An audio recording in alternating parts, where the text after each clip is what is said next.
Well, hello again, and welcome to another episode of Wrestling Beyond the Pulpit with the Good News Gang. We have gathered once again to wrestle with those topics that are near and close to our hearts and minds. And so we've got a unique one for you today. But before we get started, let me introduce my tag team partners for today's show. I'm joined by Pastor Curtis Clark from Marysville, UMC, and also Pastor Jackie Ranieri from Clare, UMC. And I'm your host, Pastor Matt West from Marble Memorial, UMC in Milan. Well, how are you both doing today? Doing well. A little That's cold up here in Marysville, but you know, it's a little chilly down here too. Yeah, we're hoping that there's some flood warnings along the river here. We're hoping that the ice doesn't get too backed up and Oh wow, water spilling. It's a little early for these things to be happening already. Although our friends across the lake in Minnesota and Wisconsin, I think, are dealing with a lot colder temperatures than we are. So I'll try not to complain too much. But of course, our friends that are down south, enjoying not all that warm, but warmer Florida than it is Michigan. It's kind of hard to feel empathy for them when they complain that it's 40 degrees when it's single digits here. So. But it's a different weather. I mean, it's cold when it's 40s and 50s in Florida. It's cold. It's just that bone chilling cold. So yes, but the sun usually shines and gets them warmed up. So when you live down there, it's a different thing. But when you're from Michigan, I'll take 40 right now. Yeah, so. In January for sure. You say that till you've been down there. So yeah. Oh, don't get me wrong. I certainly see the appeal of going down there for a couple months during the winter as I get, on in years, I'll say. Here we go. Don't want to use that O word, Right. Well, the AARP age or the well, actually, I could qualify for AARP. There isn't like an age on that, so I could certainly benefit from that right now. That's a misconception. It's not just for old people. So this is true. True. I should say older people. I don't want to, I don't want to single out a group and make them feel like I'm, picking on them. But so normally we gather and we wrestle with some questions from pub theology. But we're gonna step off that road for a minute and take a side road and discuss a book that Pastor Jackie has recently read, and we thought that it would bring on some interesting conversation. So the book she read is Enough Already by Valerie Bertinelli, and I would read the description to you, but it's kind of lengthy on Amazon. So I'm going to let Pastor Jackie try and give us a brief synopsis of what the book's about. Thanks. And thank you guys for trusting me to take us in this direction this morning, because it is a stretch. It is a stretch here for you guys. So I received the book, Enough Already by Valerie Bertinelli. And I've always just liked to read, she had another book that she had written, and she's gotten into, we saw her like One Day at a Time and other little movies that we've seen her. I shouldn't say little, but other movies that we've seen her in. And she's now like really popular on the Food Network station. She's cooking now. She's got a baking show with the kids and so forth. And she's even in the book was talking about the Today Show. She's been doing like cooking segments on the Today Show. But what got her going on this book and, Enough Already is the idea is, when is it enough already? And she kind of jokingly puts it off, but seriously, and this is where I resonate. It's like, every new year comes up December. It's like after Christmas, I'm going to lose that 10 pounds. I've got 10 pounds to lose. And it's just, and then, maybe some years it's like, I got 20 to 30 pounds to use. And that scale keeps going up and down, up and down, up and down. And it's like, you're never happy with yourself because you always think you can be one step better. And lately she's gotten some haters, people who are criticizing her from her looks. And it's just her looks, her weight size, just period. And what really resonated with me is, I get that too. And it's like, I'm not a celebrity by any means. I'm not a rock star, superstar, whatever. Sure. I'm not any, no star. I want him to be, but I'm not there. So that what I'm hearing around Claire. I mean, I know that's the scary part. But the part is that, we did our little segment and like we did our Christmas, sharing our Christmas thing. And I had creepers. I had one in particular. I had a creeper. And it was like, he wouldn't leave my body parts alone. And it was just like the sound of my voice, my hair, the color of my hair, my, my breast size. I mean, he just went on. And just like he kept creeping me out and I kept blocking and it'd come back as somebody else. And I don't know that whole block and all that stuff, but it really bothered me. And it was like, I had to disconnect from some friends because I didn't want it to ruin their site in any ways. Cause they were tagged in some of this. And it really was, I looked in the mirror and I was like, I began, like Valerie says, she hated herself because people were, her image, her body image, she just hated her body image. And it was like, I went through that. And, I was kind of told at a meeting I was in that the only reason I've gotten to where I'm at today is because of my hair color. And it just kind of was like, so do I have to change my hair color to prove that it's just me? So I've gone through beating up myself. I've gone through what she's gone through. And it just hit hard of, wow, I've really had to, I've gone to the part where I do hate myself. But what is enough already? And this is where, this may sound like, oh, this is a girly thing, but really, do guys go through that? What do guys' self-images go through? Do you go through this, do you got to make enough money? You got to look a certain way. You got to look, where girls, we go through that, where we have to be a certain size in order to be happy, in order for people to like us or listen to us. And I've lost weight. I went back to red hair and people still don't listen to me. So I guess I don't know what my conclusion is. But as Valerie says, she's gotten to a point where she's happy. She still has some pounds to lose, but she's gotten to a point where she can accept herself. She's healthy. She's happy. And she's doing something that she's loving. And she never thought in all her life that she would become a baker, a cook, doing a cooking show. She thought she was an actress, but she found this passion and this love because that's what her family, when they gathered, was they went down to her one aunt's basement and they would make pasta together. And then they'd all sit around and have this big pasta dinner. She's Italian and it was a big family dinner. And that's what brought her happiness, was that time with the family and that time. And it wasn't about body image or anything, discussing in that. It was eating food, breaking bread together, coming together, and being happy, accepting everyone for who they are. So that's what I'm going to bring you two in. And that's where, my brothers, I love you and thank you for trusting me to do this. But again, what is enough already for a guy's point of view? I'll go first. I think it's more internal for us. I don't think there is nearly as much social pressure on men to look a certain way, to act a certain way. In fact, I think it's almost the opposite. Although I think there are societal pressures that we feel, especially within the church, I think too, or as men of faith, that we are to be, the providers, the hunters, the foragers, all those things. I jokingly have shared with all of you here before, I don't own I don't have anything camouflage. I don't own anything Carhartt. I don't have a gun. I don't drive a truck. I like Broadway musicals. I like cooking. I like, I am, well, I guess what would be the counterculture of what is a man's man. I like football. I like hockey. But I also,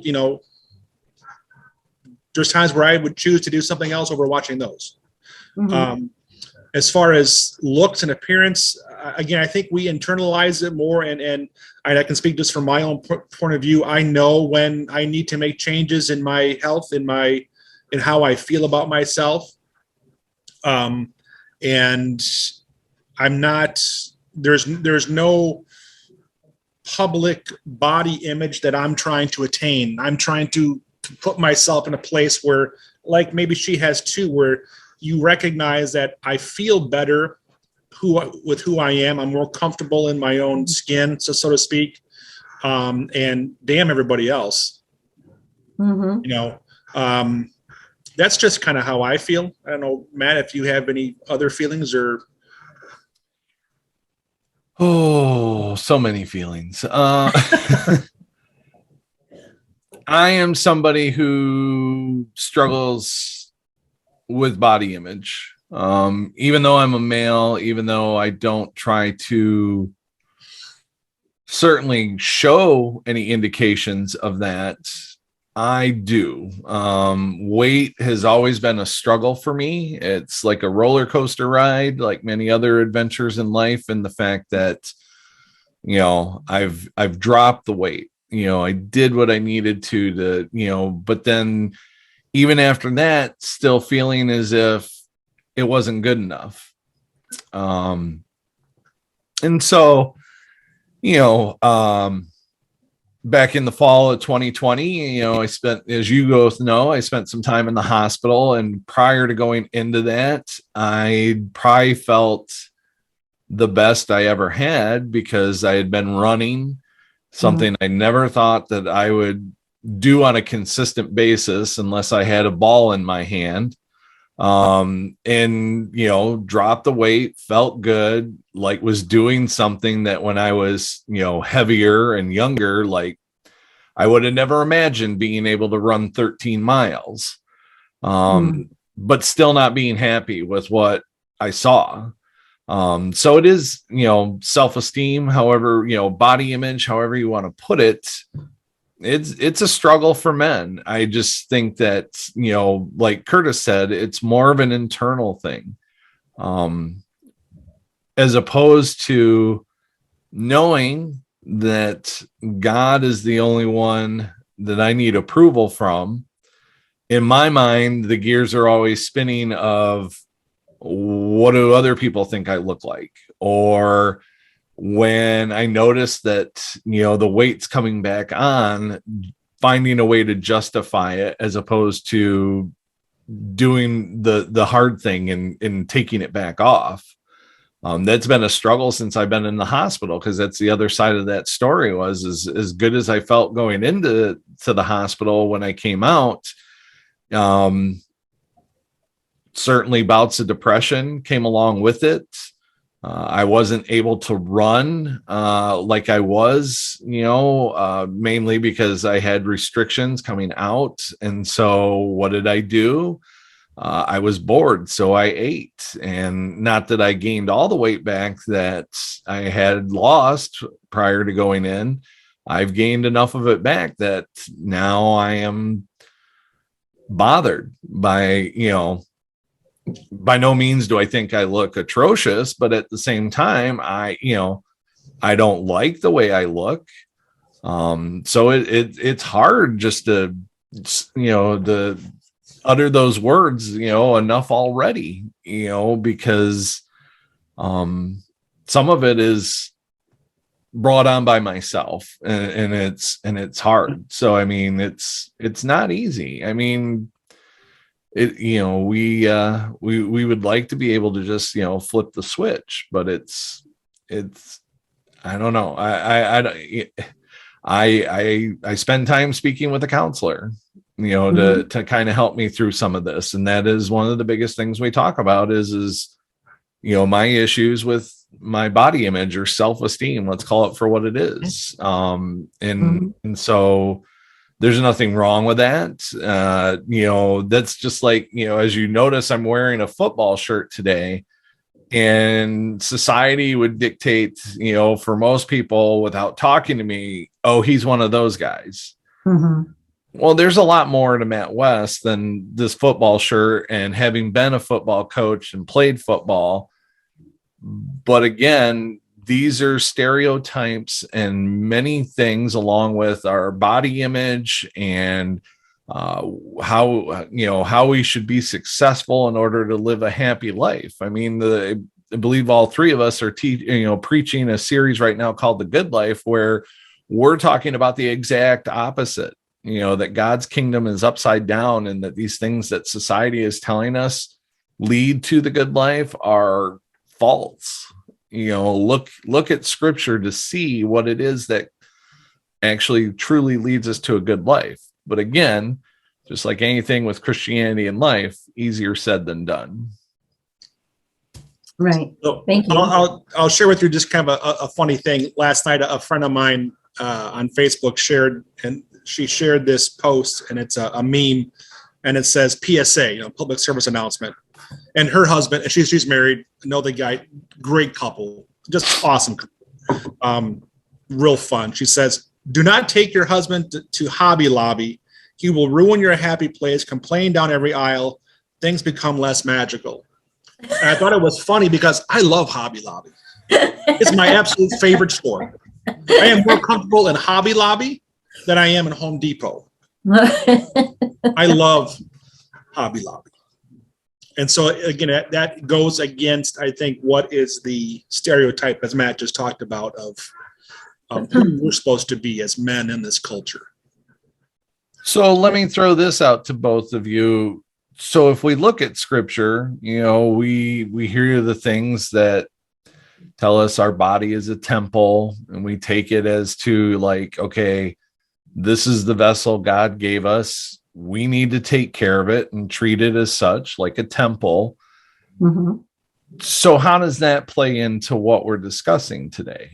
Is it something where it's like, do we accept that we're overweight, and that's okay? Like it's a free pass, because we've said enough already? Or is it something that we should be certainly trying to do everything we can to maintain our temple?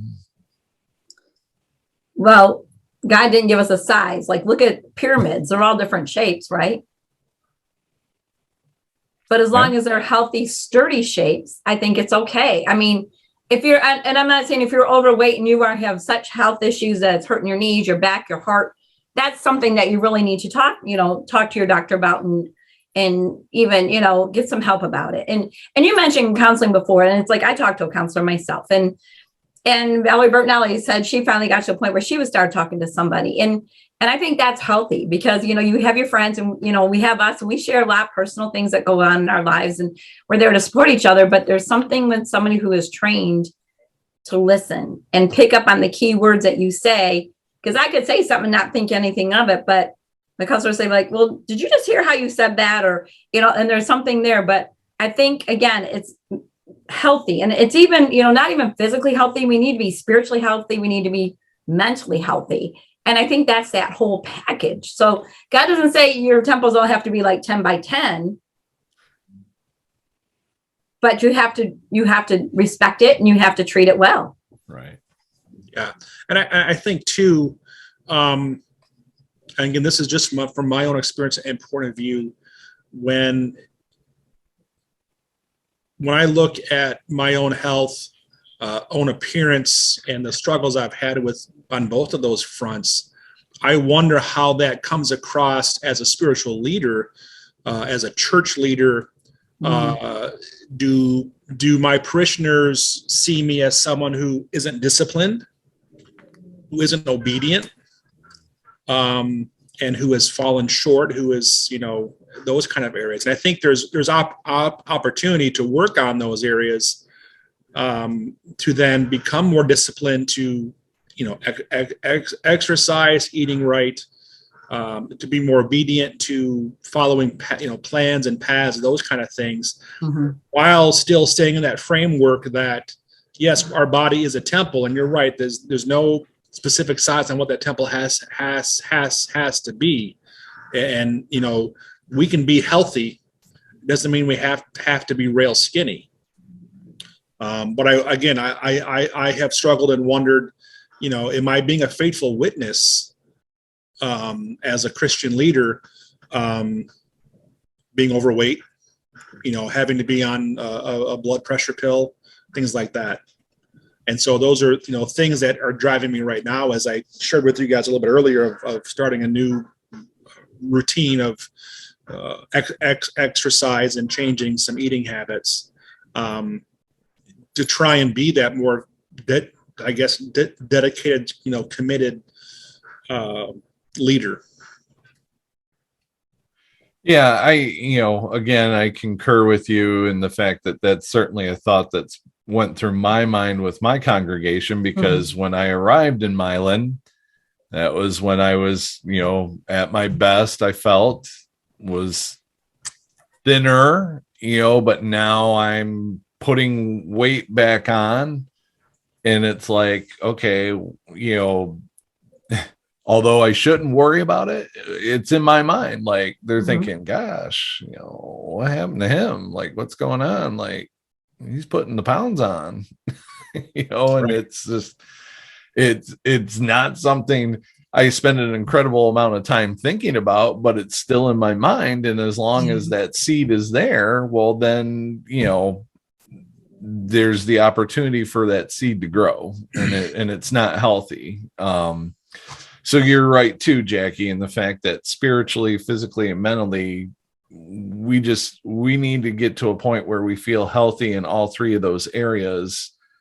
And then I think, someone could truly say enough already, and make that their focus. The other thing I wanted to share real quick was, it's funny that you mentioned pyramids, because there was a recent scene on an episode of This Is Us where Kevin and his brother-in-law, I can't remember his name right now, but anyway, they were sitting there talking at the table, and some of the kids' toys were on the table, and his brother-in-law was saying, like, people think like a square is the strongest structure in terms of, like, a home. Like, we build our foundation on the idea that a home that's built in a square is like the strongest thing there could be. And then it was like these plastic magnetic squares or what, and then he put his hands on it, and of course it broke apart. But then there were also triangles, and so he put together this 3-sided pyramid, and as he puts his hand on it, obviously you can't break it just, as easily as you can with the square or what. So it was just kind of an interesting analogy of, like, the things that we conceive as being maybe the strongest aren't necessarily, that there may be another option, which I think a lot of this conversation is, diving into, is that there is no one way. I mean, we share with our congregations and people that we talk to that, there is no one way to pray. There is no one way to listen to God, but yet sometimes we step outside of, the church, and it's like, well, there is one way that I'm supposed to look. There is one way that I'm supposed to, increase my status amongst society. There's all these, stereotypes and beliefs and ideas, superficial ideas that we let ourselves believe. And I mean, that's not it. I mean, I've read a comment on Facebook today, it's like, well, welcome to woke liberal America. That's how it is. And I'm thinking, okay, well, I wish there was a term for those that I would say you're still asleep, because for what you feel is wrong with the so-called woke America movement, what makes you believe that whatever you feel is wrong from the liberal side of the fence has been so right that's the standard, or that there's nothing wrong with it? It's like, because there's an opposing view, then it must be wrong. But yet, what makes you believe that opinion's right? So why do we believe that skinny is the way to be, or that we couldn't be attractive to anybody unless we were skinny? Which, for the three of us, I mean, apparently that's not an issue, being we're all married, so we found someone to love us. But it's just interesting, and it's hard, because we try to put our faith in God in everything that we do, but yet there are still things that find the way to seep through the cracks and eat at us, no pun intended. Right. But it's not easy by any means. Yeah, I was thinking, just as you were talking, I think it was yesterday or the day before on our thread, on our messaging thread, I dropped that video in. It was just kind of as a joke about, this fundamentalist preacher talking about from the pulpit, condemning women who, weren't wearing dresses or because of their hair length and not getting permission to cut their hair and or wearing too much makeup and this and that and the misogyny that takes place sometimes in the church and has taken place in the church of that a woman is looking too pretty and it's too tempting for a man. And I think as we have this conversation, we've heard those excuses in the past, inside and outside the church, in the culture of, well, we tell young ladies, don't dress too provocatively when you go out for the evening. Well, are we telling the boys, don't be a jerk? I tell my sons, we have conversations with my sons about how you respect and how you treat women, how you treat everybody. You treat them with respect. You don't see them as these conversations. And we had the same things with our daughter of, no one gets to tell you what your value is. No one, don't listen to, and she's 10, her body is changing. And so she comes home sometimes, and she came home the other day and says, oh my God, I'm fat. And we said, well, no, honey, you're not fat. Well, so-and-so said I was. Well, so-and-so, don't allow so-and-so to determine, to give value of your body. It's a struggle still today to talk and to raise our kids and our grandkids about how they see and what their perception of other people are. But it's that work that we have to do. We have to get them to be comfortable with who they are in their own bodies, but also to be respectful of who they are, and that when the time comes for them to make a change in whether it's to lose weight, to change a hair color, whatever it might be, it's okay. I was thinking this morning as I was on the treadmill at the gym about mirrors.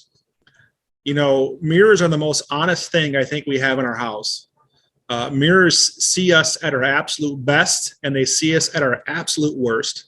The first thing in the morning, I go in the bathroom, the first thing I see is myself in the mirror.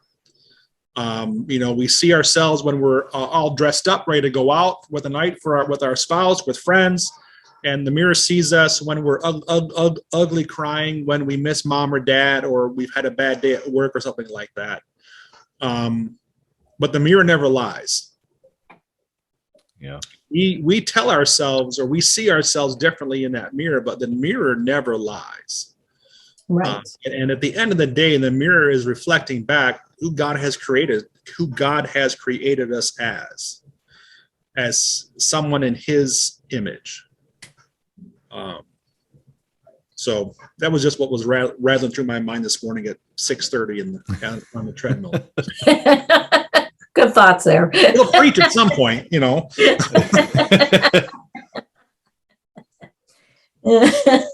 Well, did you get what you were looking for today, Pastor Jackie? The male perspective. I did, and I appreciate it. And honestly, I appreciate you guys trusting me into bringing this topic up, because it's a personal topic. And like I said, I struggle with it, and I struggle even more when I get those so-called creepers creeping on my page and leaving rude comments, that makes me doubt myself. And then even hearing people in our churches, say things to me as far as, about my weight and my looks and my hair, and it's too long, it's too short, it's too this, it's too that.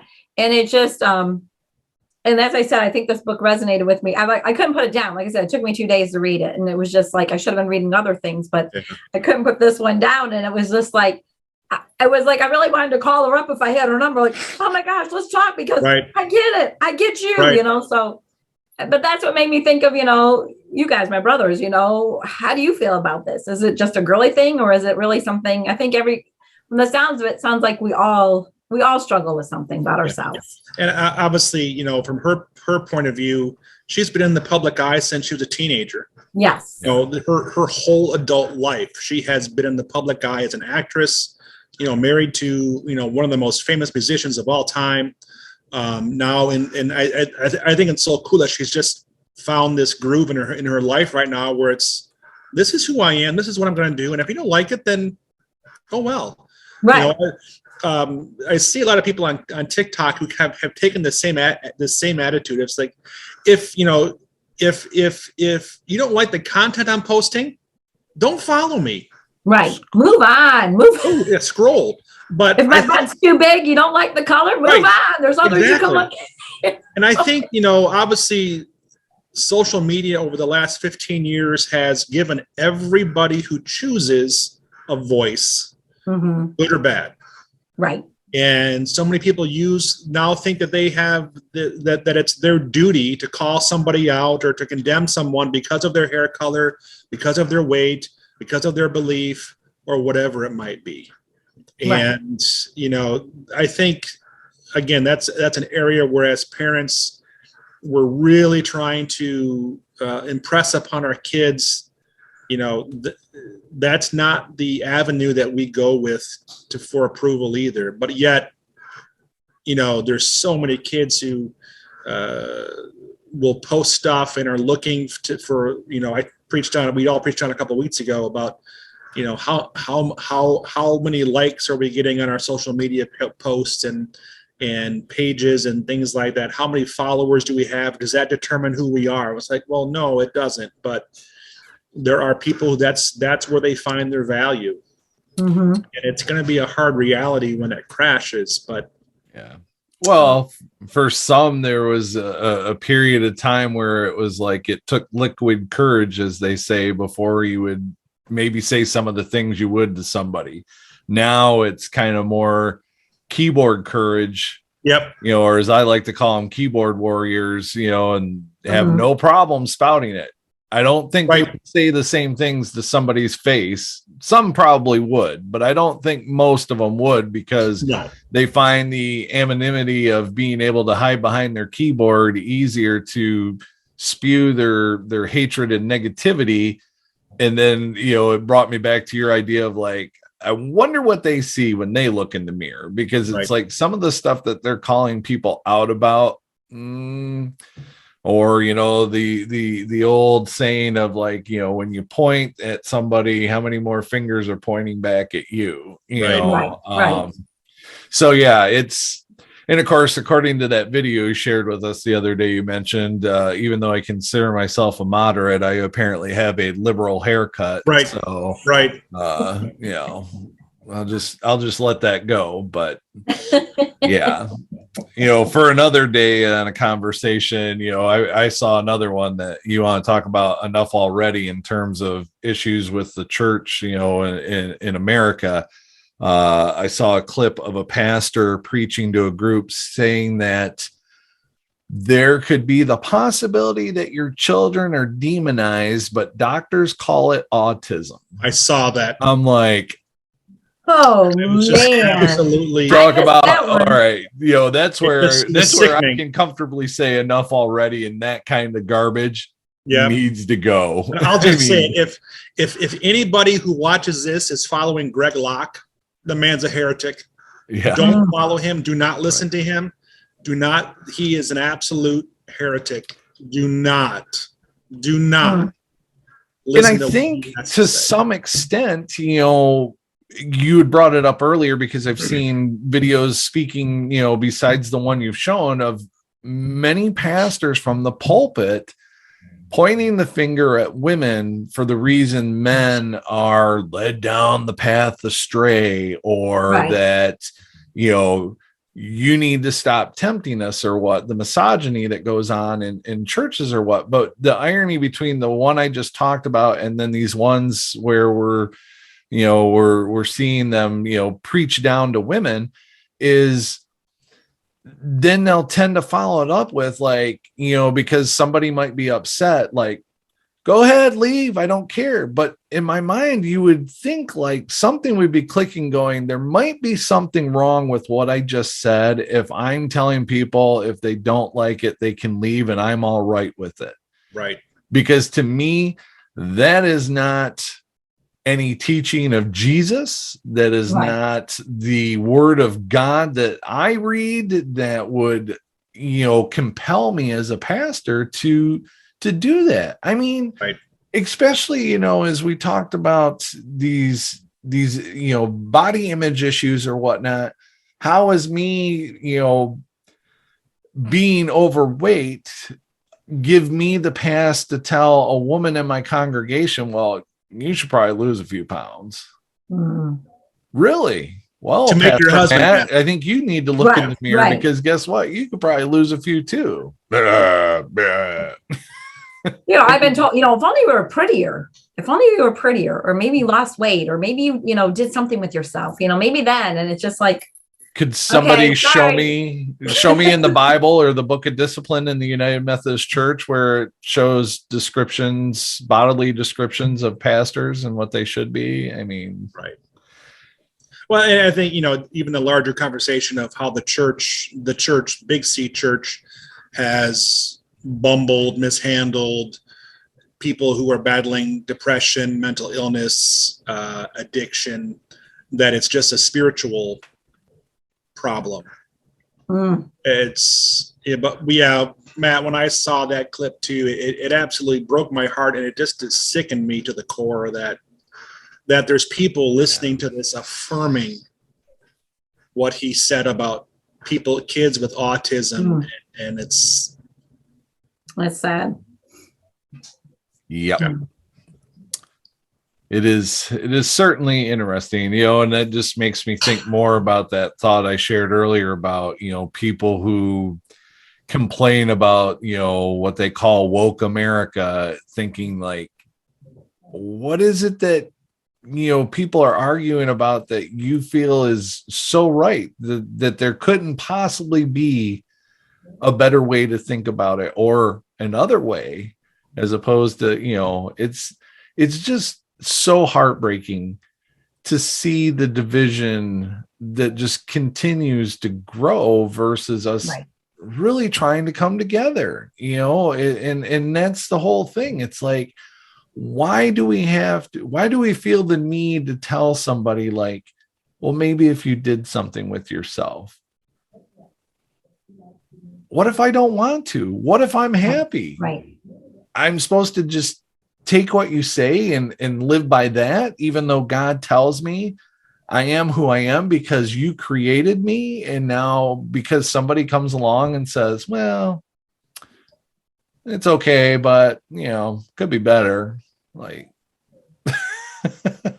how do you digest that? Pun intended that time.